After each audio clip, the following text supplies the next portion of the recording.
Bem-vindos ao nosso Desejo em Cena nesse canal YouTube. Hoje comentando um filme de Thomas Vinterberg, Drunk, um filme de um diretor que aprecio muito.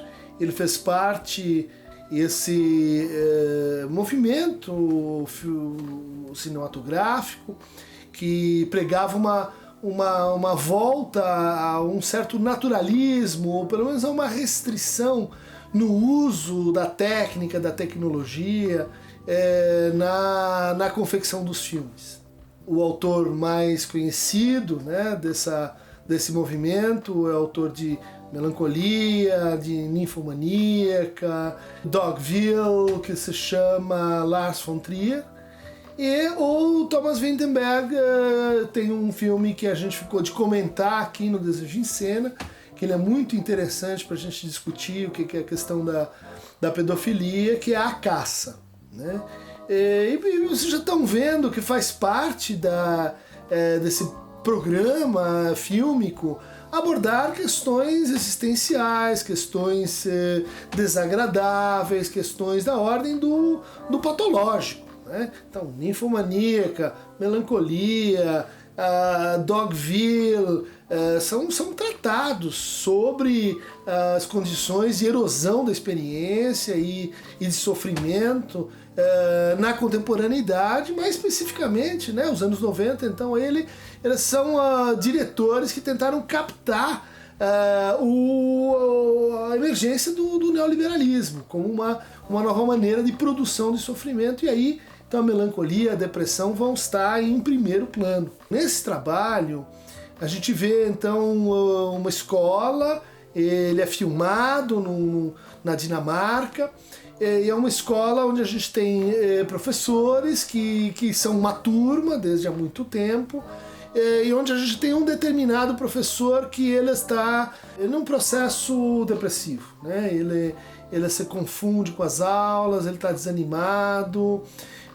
Mas ao final a gente tem uma palavra que define a posição assim subjetiva desse professor, e que é uma questão, acho que ampla para a nossa época, para os nossos adolescentes, para as nossas pessoas em terceira idade, para todo mundo, né? Que é a questão da ausência, né? Pessoas que estão ausentes na conversa, estão ausentes na relação, estão ausentes na profissão, estão ausentes na sua vida, estão ausentes nas suas escolhas, estão ausentes inclusive nas suas formas, às vezes, mais erráticas de gozo. Isso que o Lacan descreveu, né, como uma alternância entre presença e ausência, como uma báscula necessária para o amor, para a passagem do amor para o desejo, parece ter-se assim fixado no contexto neoliberal, numa resposta que é mais ou menos assim: a coisa entrou em conflito, eu saio. A coisa me pegou, deu gatilho, eu me retiro.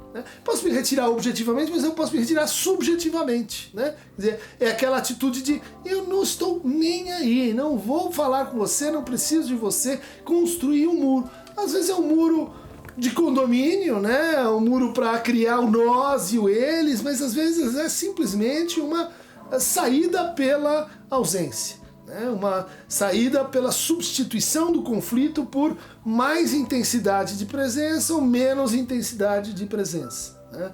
E dentro dessa ausência, então, vai se instalando esse sintoma também transversal na nossa cultura, que é a anedonia, a incapacidade de sentir prazer no arco extensional de um cotidiano, de uma vida, né? De sentir satisfação com aquilo que se tem, né? Com um certo contentamento. A gente tem vidas que estão assim muito dependentes da intensificação da experiência. Como se a intensificação fosse o único critério para a gente o quê? Estar presente, né? Então aí bebe, aí fuma, aí cheira, aí trepa, aí enfim, faz aquela espécie assim de amontoado de prazeres verticalizados que deixa suas sequelas, que deixa seus efeitos destrutivos, sem que a gente elabore muito bem, né? Quer dizer, como lidar com essa ausência. No caso desses quatro, eles descobre uma pesquisa psicológica, né, uma pesquisa de um psicólogo, e ela tem essa tese de que existe uma descompensação, né, básica no nosso funcionamento cerebral. Ela teria sido feito geneticamente, olha os argumentos, né, tudo meio assim, como é que você prova um negócio desse? Mas o fato é que ele argumenta que nós teríamos no nosso cérebro uma condição ideal, uma condição ótima, se a gente funcionasse 0,05% com mais álcool, né? Nós estamos falando de um país, Dinamarca, né, Escandinávia, junto com Noruega, Suécia, Finlândia, que é um país de altíssimo consumo de álcool, né? Isso está na cultura, isso é um problema epidêmico. E aí, em vez do Wittenberg montar assim um discurso do tipo pare de beber, não faça isso é problemático, ele reverte a coisa e diz, vamos ver como funciona, tá? E ele colhe muito bem esse professor, né? Ele escolhe muito bem esse professor, que é um professor que assim não bebe, mas está deprimido.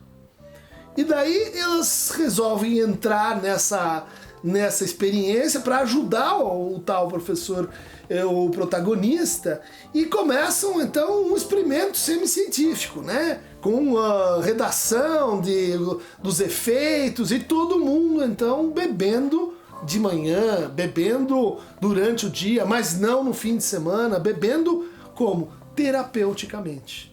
Então isso, a gente vem falando sobre isso, a gente vem criticando isso como parte da nossa política de saúde mental, né? Muitas pessoas usam substâncias, né, lícitas ou ilícitas, caso do álcool totalmente aprovado, vodka russa, né, para compensar um estado psíquico, né?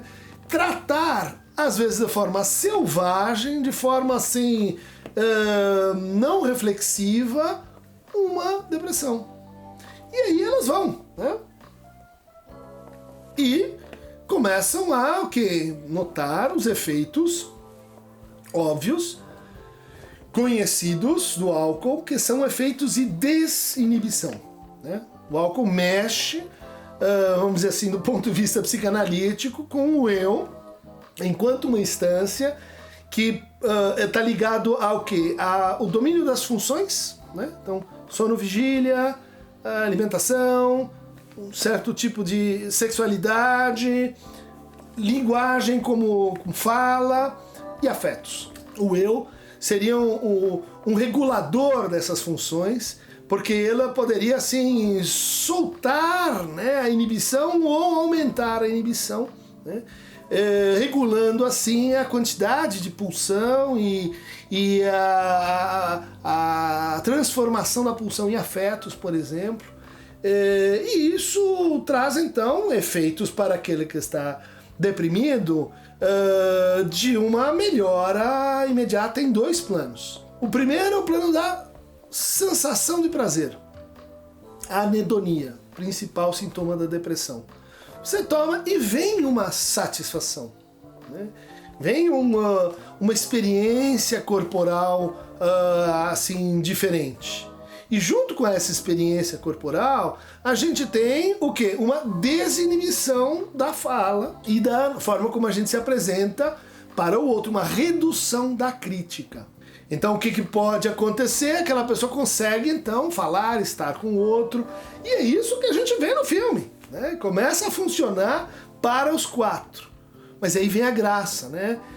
O filme vai mostrando como a mesma substância incide de maneira muito distinta para pessoas distintas, para indivíduos e fases da vida. Um é mais velho, o outro é mais jovem. Um toma aquilo como uma verdadeira tarefa em si, né?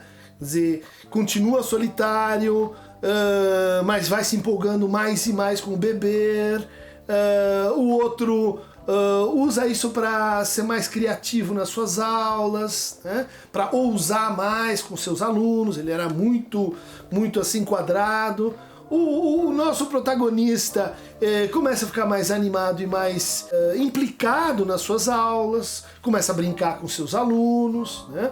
Mas veja, o efeito sobre esse depressivo é diferente do efeito sobre aquele que a gente poderia dizer assim, não é um depressivo, ele é só tímido, ele é só assim, alguém que tem restrições ou valores de contenção muito elevado, muito escrupuloso. A gente já tem aquele outro que, bom, está comandando uma operação de experimentação, que é o cara que escreve, que vai dar certo, não vai dar certo, que se empolga pelo processo. Ele gosta de ter as bebidas, de descobrir os drinks, e preparar a coisa na casa dele. Ou seja, são formas, né, de relação. Isso absolutamente falta no nosso discurso sobre o álcool. Né? A gente olha e diz, isso é perigoso, não deixe perto das crianças, porque o objeto é malévolo, ele tem poderes. Fora de que tipo de relação você guarda com esse objeto? Como você lida com os efeitos que isso traz?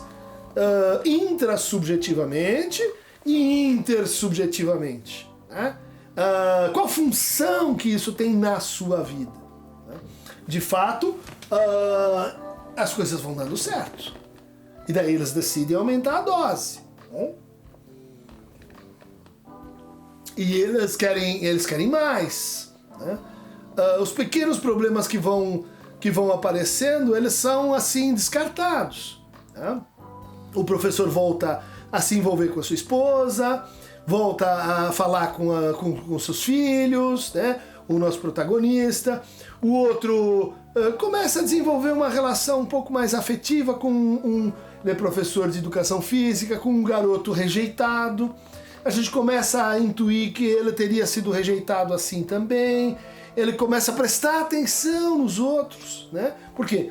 Porque ele se desinibe, porque ele sai de si, porque ele está ali numa situação mais solto.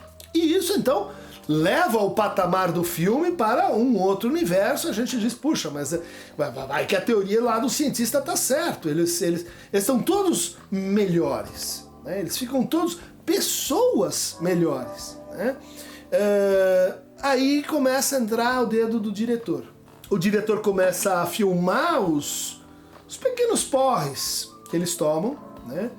E a filmagem se altera, né? Quer dizer, a câmera, em vez de ficar estática, pegando aquele enquadre, buscando aquele ângulo, a câmera vai tremendo, né? A imagem deles acompanhando, né? Quer dizer, os efeitos distorsivos do acúmulo de álcool. Como quer dizer, para o espectador, eles não estão percebendo, né? Eles não estão percebendo o quanto aquilo transforma, cria situações. Então eles à noite chutando lixo, daí um acorda meio assim machucado, mas, né, quer dizer, aí vem esse ponto do filme em que as coisas começam a dar mal, né? Começam a dar mal porque você percebe que aquela transformação que eles estão passando tem implicações e vai criando efeitos sobre os que estão em volta, né? Ou seja, você se interessa de novo por mim, o sexo é bom, mas eu não estou sentindo que isso está acontecendo porque você está num trabalho comigo, um trabalho intersubjetivo comigo. Você está compensando aquilo que nos falta com esse, vamos dizer assim, com esse movimento artificial. E aí a gente vai para o momento mais tenso do filme, onde eles aumentam a dose, né? E onde eles começam a explorar combinações e as coisas vão dando errado. Acontece que eles descobrem uma garrafa aqui, um erro lá, e aí eles começam a encobrir isso, e surgem então os efeitos de agressividade, de violência, né? De reação à crítica dos outros, né? Que diz, opa, vocês estão cruzando alguma linha aqui relacional, mas elas não percebem, né? Então, a gente vai ter aí esse drama brasileiro, endêmico, né? Das famílias onde a gente tem alguém que passa a estar presente, né? Num estado alterado, né? Passa a estar presente quando volta para casa, né? Então tem um déficit de relação, né? E que volta para casa, então está muito animado, mas aquela animação não tem a ver com o que se deu entre as pessoas, né? Tem a ver com algo que está sendo assim imposto aí de forma exógena.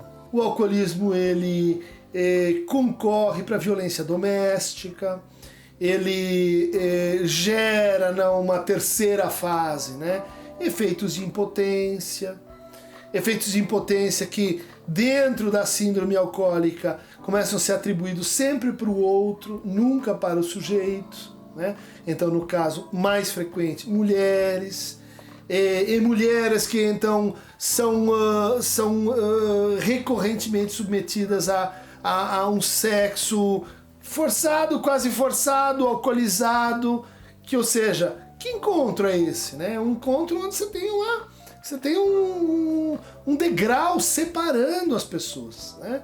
Então eu vou voltar no conceito psicanalítico de gozo, né? Quer dizer, um gozo que não circula entre dois, né? Um gozo que começa a ficar entropicamente do lado de um, né? Ainda que o outro acompanhe, ela não acompanha realmente, né? Isso produz, então, estados de alinhamento, isso faz com que aquilo que estava no começo, né? Quer dizer, a depressão volte agora no terceiro estágio, só que junto com a dependência. Então você tem uma depressão mais uma dependência, nesse caso, né, de uma substância alcoólica. E isso progride no comportamento dos quatro, e aí a gente também vê soluções diferenciais, né? Como cada um consegue perceber e lidar com os efeitos daquilo que está sendo produzido não é pelo álcool, é pela situação de consumo, os quatro, a transgressão, os efeitos de encobrimento e todo o resto que a gente está tematizando, né? Então, um grande problema é imaginar, que tem um objeto demoníaco. Não, o objeto demoníaco, se ele existe, ele sai dessa relação, ele entra nas pessoas, ele corrói, né, o compartilhar, o estar junto, a capacidade de amar e ser amado. É nesse ponto, então, que no estado de franqueza alcoólica, vamos chamar assim, a gente descobre traições, né? E daí tem perdas, né? Perdas que a pessoa não consegue atribuir. Por quê? Porque ela vive uma vida dupla, né? Ela tem o seu estado sóbrio, mas ela tem aquele passivo, né? Aquele zumbi, aquele estado 2, que não se comunica bem com o estado 1, né? Então, quando tem uma traição, isso é culpa do outro, isso é porque, fui abandonado. Muito frequentemente o alcoolista ele não consegue perceber o quanto os que estão à sua volta estão sofrendo com vergonha, né? Crianças pequenas que diziam assim, puxa, mas prefere uma garrafa a mim? Que foi que eu fiz? Ou crianças que começam a ter atitudes protetivas, né? Que o pai bebe, mas até onde ele bebe, depois que de certo ponto ele grita, ou a mãe, ou a vergonha que isso vai causando, né? É um estado, né, que deixa efeitos deletérios, principalmente em crianças, né? Que se importam e que percebem esse gap, né? Essa diferença entre um estado exaltado, feliz e contente, e um estado agressivo, e quem é essa pessoa no fim, quando ela está realmente comigo, né? Difícil, isso vai produzindo então dissociações e que reproduzem os estados de ausência que estavam lá no começo, né? Absinto não é para principiantes, a bebida dos simbolistas.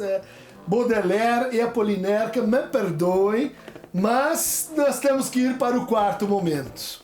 A turma se forma, existe assim uma... Eu não vou contar para não dar um spoiler definitivo, mas uma grande perda, né? É uma grande perda que vai se ligar com as pequenas perdas que cada qual foi tendo ao longo do caminho e foi, vamos dizer assim, reproduzindo ao longo do caminho, né? Isso o filme narra bem, como esse uso terapêutico do álcool, e ele pode ser transmitido para o seu filho, transmitido para o seu aluno, transmitido para a sua esposa, transmitido como, olha, na hora que a coisa aperta, na hora que vai vir o conflito, recorre a que isso se resolve, que a gente olha de longe, tudo passa, a gente fica alegre e resolveu, só que não resolveu. Não resolveu, acumulou e dobrou, né?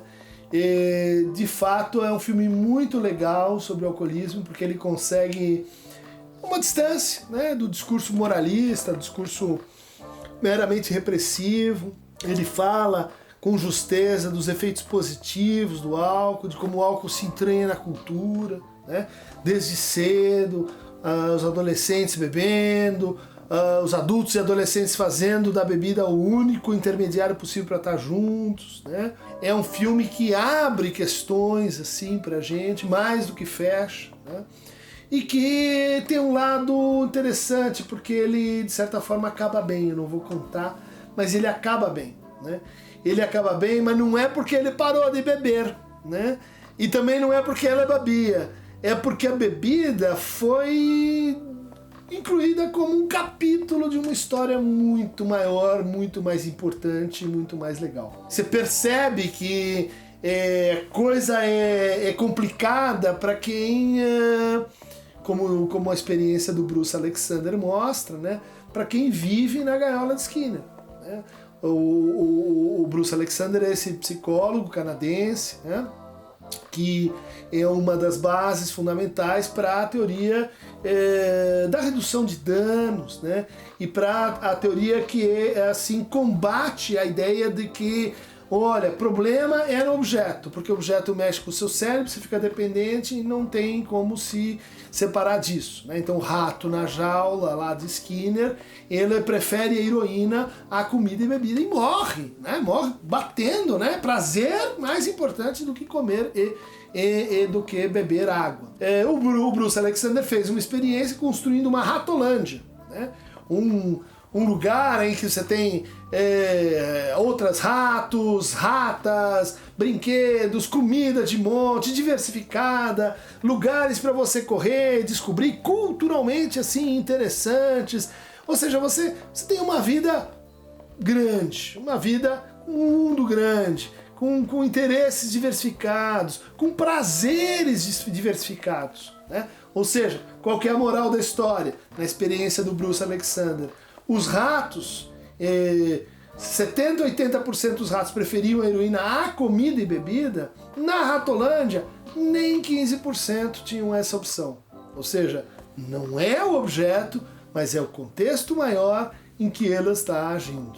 É o contexto da família, da comunidade, das tuas relações, né? E isso o filme mostra, assim, de forma didática, um brinde a Bruce Alexander e a importância que ele trouxe, né, a partir disso, pensando do ponto de vista psicanalítico, para o uso dos prazeres.